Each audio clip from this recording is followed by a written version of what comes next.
Salve ragazzi, benvenuti in questo nuovo video.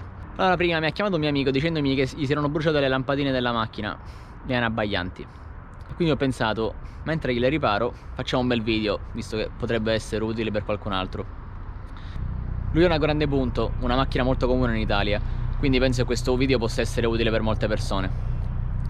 Prima di iniziare il video, vi chiedo al solito di iscrivervi al canale per supportare questo progetto. Tutto qua, mettiamoci al lavoro. Allora ragazzi, andiamo a smontare la parte in gomma. Con un cacciavite andiamo a tirare la molla che tiene bloccato il faro.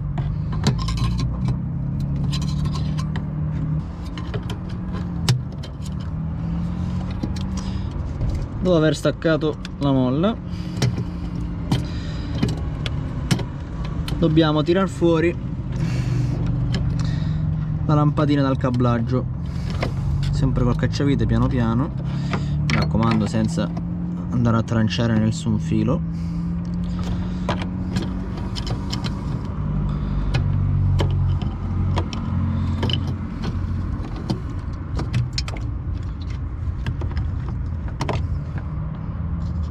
Piano piano.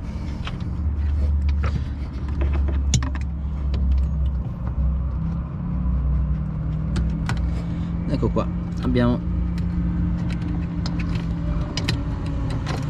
tirato fuori la nostra lampadina. Prendiamo la nostra lampadina. Allora, la grande punto monta le H4 con anabbaglianti e abbaglianti insieme. Mi raccomando, non prendete mai la lampadina dalla parte del vetro, potrebbe danneggiarsi.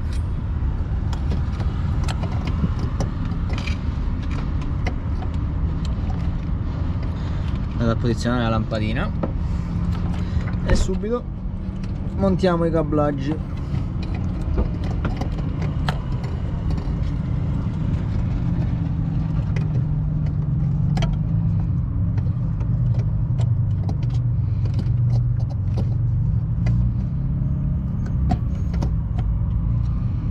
Dopo aver montato i cablaggi andiamo a rimettere la molla, che è la parte secondo me più complicata, anche se non impossibile.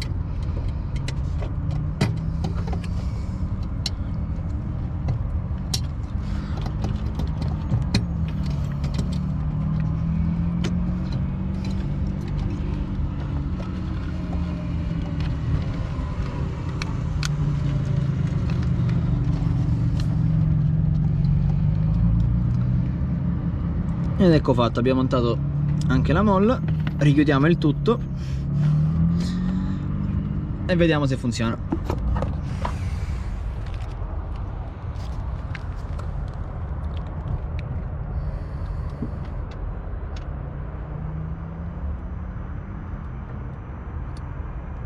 Missione compiuta. Allora ragazzi, abbiamo terminato il lavoro, spero che questo video sia stato utile per tanti di voi. Non vi auguro di bruciare le lampadine, però se dovesse succedere, cosa che capita purtroppo, almeno sapete cosa fare ora. Se il video vi è piaciuto, vi chiedo di lasciare un like per supportare il canale, di iscrivervi al canale e di condividere il video. Seguitemi anche sul mio canale Instagram, dove vedete tutte le cose che faccio in tempo reale. In descrizione vi lascio anche le attrezzature che utilizzo per girare i miei video. E basta, noi ci vediamo alla prossima.